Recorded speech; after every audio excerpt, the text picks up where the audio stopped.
Subscribe कीजिए civil engineer एफबीएच channel को और बेल आइकन को प्रेस कीजिए ताकि आपको पता चल जाए जब मैं अपनी नई वीडियो अपलोड करता हूं।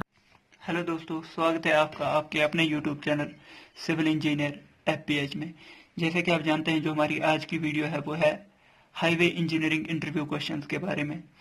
जब भी आप कहीं पर किसी कंपनी में जॉब के लिए जाते हैं जो कि ज़्यादा रिलेटेड होती है हाईवे डिज़ाइन के लिए, तो वहाँ पर आपको कौन कौन से क्वेश्चंस पूछे जाते हैं, ये आज की जो वीडियो है हमारी। इसके लिए मैं एक सीरीज ऑफ वीडियोस बनाऊंगा, तकरीबन 2-4 वीडियोस बनेंगे इस पे। तो अगर आपको वीडियो पसंद आती है तो लाइक कीजिए, वीडियो को शेयर कीजिए अपने दोस्तों के साथ, और लाइक कीजिए, शेयर कीजिए अपने दोस्तों के साथ, और सब्सक्राइब कीजिए चैनल को, बेल आइकन को भी प्रेस कीजिए अगर ताकि आपको जो है आगे आने वाले वीडियोस की नोटिफिकेशन मिल जाए। तो जो पहला ही क्वेश्चन है, इसमें पहला ही क्वेश्चन ऐसे पूछ सकता है, what do you mean by IRC. IRC की जो फुल फॉर्म क्या है? आईआरसी की फुल फॉर्म जो होती है वो होता है Indian Road Congress. Indian Road Congress यही जो है सारी रिकमेंडेशन देता है हाईवे इंजीनियरिंग के बारे में, इंडिया में जिसे माना जाता है। तो पहला क्वेश्चन आ जाते हैं, what is the coefficient of longitudinal friction. Longitudinal friction का कोएफिशिएंट क्या होता है? पहले मैं बता दूं कि लॉन्गिट्यूडनल फ्रिक्शन क्या होता है। फॉर एग्जांपल, अगर ये हमारा रोड है, ये एक गाड़ी जा रही है, ये गाड़ी का टायर मैंने दिखाया, अगर वो इस डायरेक्शन में चल रहा है तो यहां से जो फ्रिक्शन होगी उसे लॉन्गिट्यूडनल फ्रिक्शन कहते हैं, उसे लॉन्गिट्यूडनल फ्रिक्शन कहते हैं। लॉन्गिट्यूडनल फ्रिक्शन का कोएफिशिएंट ऑफ फ्रिक्शन क्या होता है? तो उसकी जो वैल्यू है 0.35 से लेकर 0.4 तक होती है लॉन्गिट्यूडनल फ्रिक्शन कोएफिशिएंट। ये इंडियन रोड कांग्रेस ने ही दिया है लॉन्गिट्यूडनल फ्रिक्शन का कोएफिशिएंट। अब ये फ्रिक्शन क्या होती है? फ्रिक्शन जो होती है, फ्रिक्शनल कोएफिशिएंट ऑफ फ्रिक्शन, ये इनवर्सली प्रोपोर्शनल होता है स्पीड के। अब डिफरेंट स्पीड्स के लिए आईआरसी ने एक टेबल बना के दिया है। अगर 20 to 30 स्पीड है तो कोएफिशिएंट ऑफ फ्रिक्शन मैक्सिमम होगा 0.40। 40 किलोमीटर पर आवर स्पीड है तो कोएफिशिएंट ऑफ फ्रिक्शन 0.38। 50 होगा तो 0.37। 60 होगा 0.36। 65 होगा 0.36। 80 होगा तो 0.35। 100 होगा तो 0.35 ही उसके लिए भी। अब आ जाते हैं जो क्वेश्चन नंबर सेकंड है। Question number second, what is the coefficient of lateral friction.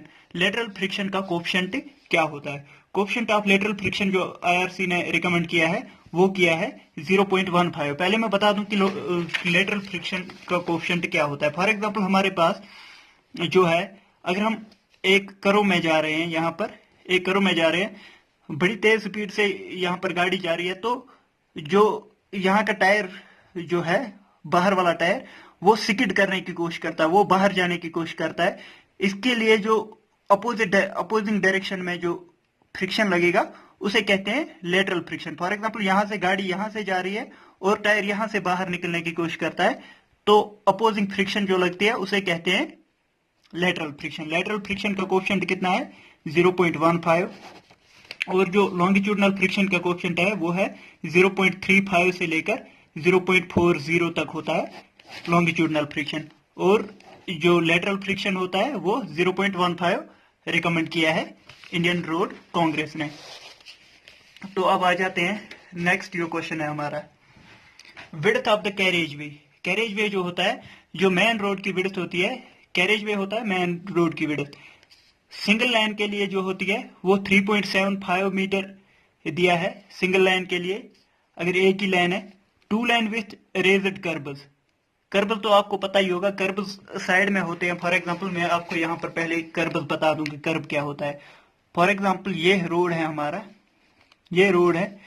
Road में यहाँ पर एंड पे जो कंक्रीट ब्लॉक्स जैसे लगे होते हैं या फिर स्टोन ब्लॉक्स लगे होते हैं, यहाँ पर ये यहाँ पर होता है जो कि पेडेस्टेरियन के लिए, पेडेस्टेरियन के चलने के लिए वॉकवे होता है। ये हो गया वॉकवे, ये हो गया मेन रोड। तो इन दो को जो सेपरेट करता है, यहाँ पर जो लगे होते हैं कंक्रीट ब्लॉक्स जैसे, तो उसको कहते हैं कर्ब। क्या कहते हैं? उसी को कहते हैं कर्ब।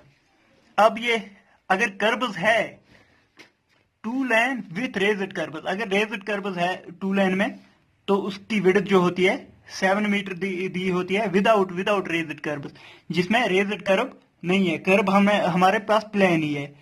Two lane with raised curves, अगर कर्व रेज किया हुआ है टू लेन के लिए तो 7.5 मीटर लेना है कैरेज वे का विड्थ।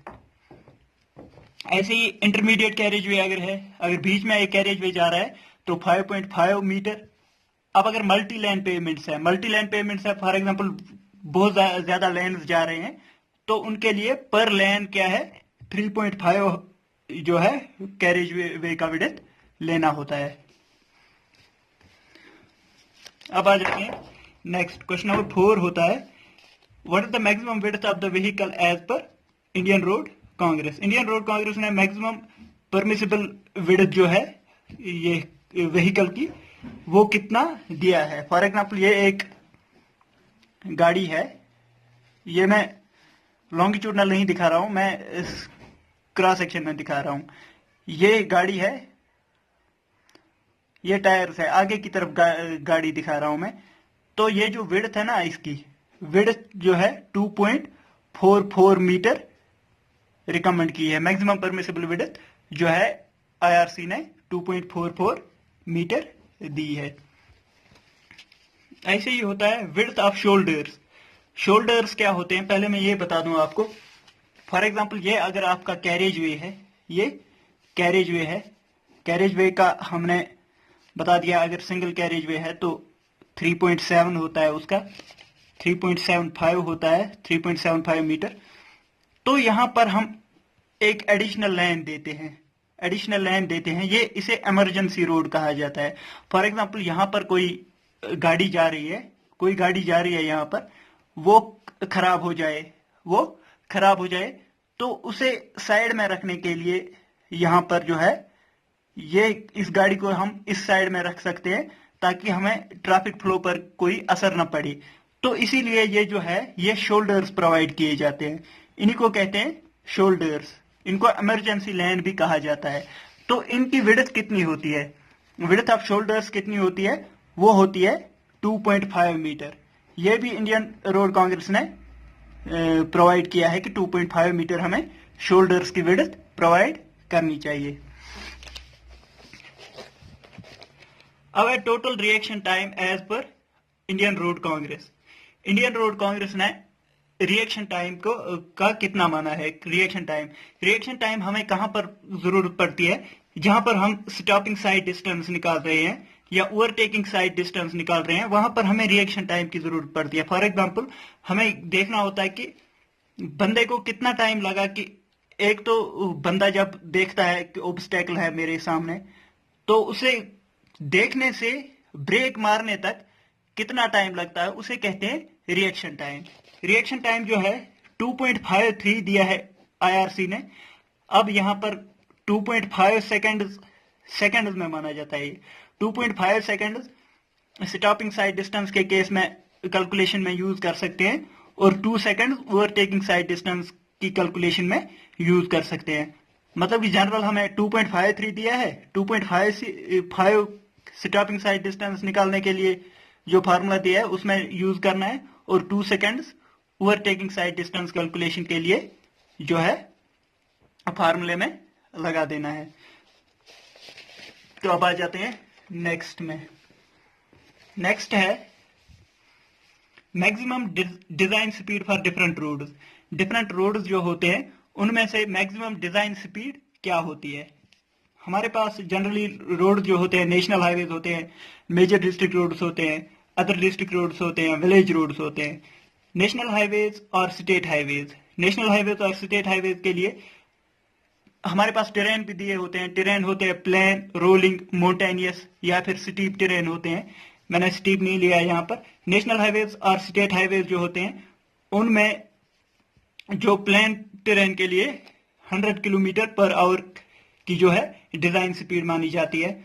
ऐसे ही रोलिंग टेरेन में नेशनल हाईवेज के लिए 80 kilometre per our and mountainous के लिए 50 किलोमीटर पर आवर जो है नेशनल हाईवेज या स्टेट हाईवेज के लिए यूज की जाती है डिजाइन स्पीड। फॉर एग्जांपल ये जो कश्मीर वाली साइड है जहां पर माउंटेनियस रोड्स होते हैं वहां पर 50 kilometre per our he design speed माना जाता है।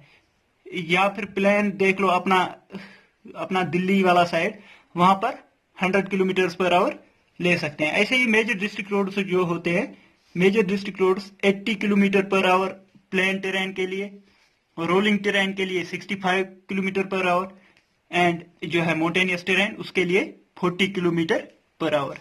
अब आ जाते हैं अदर डिस्ट्रिक्ट रोड्स पे। अदर डिस्ट्रिक्ट रोड्स के लिए 65 kilometre per hour plain terrain के केस में, और रोलिंग टेरेन के केस में 50 किलोमीटर पर आवर, और जो है मोटेनियस टेरेन के केस में 30 किलोमीटर पर आवर। ऐसे ही जो विलेज रोड्स होते हैं, विलेज रोड्स में क्या होता है, 50 kilometre per hour plain terrain के केस में, रोलिंग टेरेन के केस में जो है 40 किलोमीटर पर आवर, और मोटेनियस टेरेन के केस में 25 किलोमीटर पर आवर। ऐसे ही एक एक्सप्रेसवे बना है, एक्सप्रेसवे ये भी याद रखना, एक्सप्रेसवे बना है अहमदाबाद एंड वडोदरा के बीच में। उसकी जो है डिजाइन स्पीड मानी जाती है 120 kilometre per hour. Expressway Ahmedabad to Vadodara, वहां पर क्या है, design speed 120 kilometre per hour का दिया हुआ है। ऐसे ही होता है व्हाट इज कर्ब। कर्ब मैंने आपको अभी बता दिया। फॉर एग्जांपल हमारे पास ये रोड है, ये कैरेज वे है, और ये जो है यहां पर जो है सीमेंट ब्लॉक्स लगे होते हैं, ऐसे सीमेंट ब्लॉक्स लगे होते हैं, और ये हो गया फुटपाथ, ये हो गया हमारा फुटपाथ, यहां से भी फुटपाथ। तो ये जो है ये है रोड और फुटपाथ को डिफरेंशिएट करता है। यहां पर हम सीमेंट के जो कंक्रीट के ब्लॉक्स बने होते हैं, तो इन्हीं कंक्रीट ब्लॉक्स को कहते हैं कर्ब। इन कंक्रीट ब्लॉक्स को क्या कहते हैं, कर्ब कहते हैं। हमारे पास कर्ब अब दो टाइप के होते हैं, सेमी बैरियर टाइप जिसकी जो हाइट होती है 15 सेंटीमीटर रखी जाती है, और बैरियर टाइप जो होती है उसकी हाइट रखी जाती है 20 सेंटीमीटर। 20 सेंटीमीटर मतलब ये जो है ना, कर्ब की हाइट या तो 15 सेंटीमीटर होगी अगर सेमी बैरियर टाइप रखा है, या फिर 20 सेंटीमीटर होगी अगर हमारे पास बैरियर टाइप रखा है। कर्व दो टाइप के होते हैं, semi barrier type and barrier type. तो इसी के साथ जो है आज की वीडियो खत्म होती है। अगर आपको वीडियो पसंद आई, लाइक कीजिए, शेयर कीजिए अपने दोस्तों के साथ, और सब्सक्राइब कीजिए चैनल को, और जो है बेल आइकन को दबाइए ताकि जो आपको आने वाले वीडियोस है उनकी भी आपको ये इंफॉर्मेशन मिलती रहे। इसी के साथ जो वीडियो खत्म होती है। Thank you for watching.